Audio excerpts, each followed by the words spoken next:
Princess of Wales would like to make a short statement. Your welcome.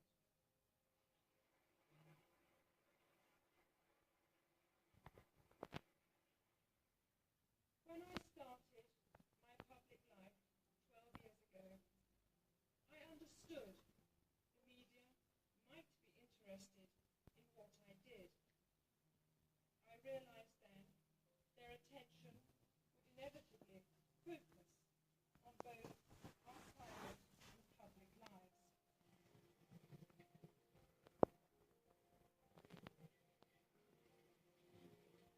But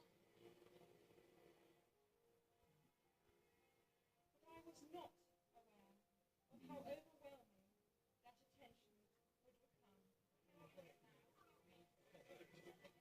At the end of this year, when I've completed my diary of official engagements, I will be reducing the extent of the public life I've led so far.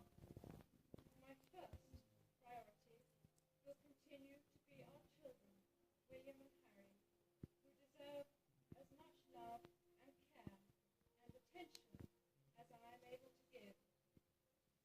I couldn't stand here today and make this sort of statement without acknowledging the heartfelt support I've been given by the public in general.